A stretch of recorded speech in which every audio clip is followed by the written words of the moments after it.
ایک شخص اپنے بچوں کی امی کو بات بات پر نصیحتیں کرتا رہتا، دیکھو گھر کی صفائی رکھنی چاہیے، دیکھو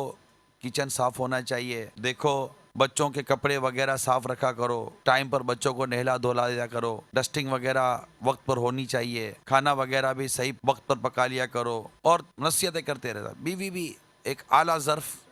کی کوئی مالک تھی، وہ بھی جی انشاءاللہ آپ کو شکایت کا موقع نہیں ملے گا، آپ بے فکر رہیے،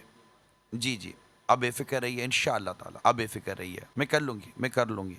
آپ ٹینشن نہ لیں۔ ایک روز بچوں کی امی نے کچھ یوں کہہ دیا کہ دیکھیے بچوں کے امتحان ہو رہے ہیں، تھوڑا گھر جلدی آ جایا کرے تاکہ بچوں کو آپ پڑھائی کروا سکیں۔ تو اس نے جواب دیا، دیکھو اپنے کام سے کام رکھو، میرے معاملات میں دخل مت ہو، میں فارغ نہیں ہوں کہ میں آ کر بچوں کو پڑھا دیا کروں، یہ کر لیا کروں، وہ کر لیا کروں، آئندہ میرے معاملے میں مداخلت مت کرنا۔ اب اتنے عرصے سے یہ نصیحتیں فرماتے جا رہے تھے، لیکن جب ایک کام کی بات بچوں کی امی کی طرف سے آئی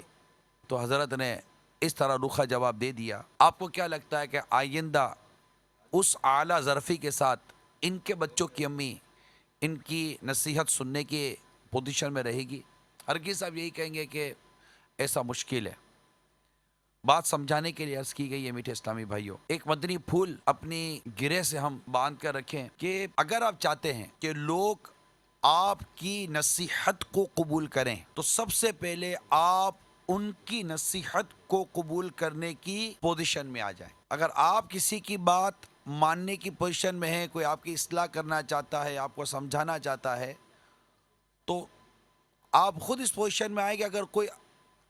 کوئی آپ کی اصلاح کرنا چاہتا ہے تو وہ اصلاح کر لے۔ جب آپ لوگوں کی اصلاح قبول کرنے والے بن جائیں گے، ان کو جواب دینے والے بن جائیں گے،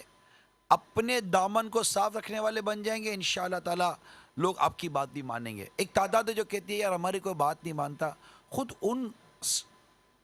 حضرت کے اندر، خود اس شخصیت کے اندر کسی کی بات ماننے کی صلاحیت اور قابلیت نہیں ہوتی، جس کی وجہ سے اب اس کی بات بھی کوئی ماننے کے لیے اتنی جلدی تیار نہیں ہوتا۔ اللہ کرے کہ یہ مدنی پھول ہماری سمجھ میں آ جائے۔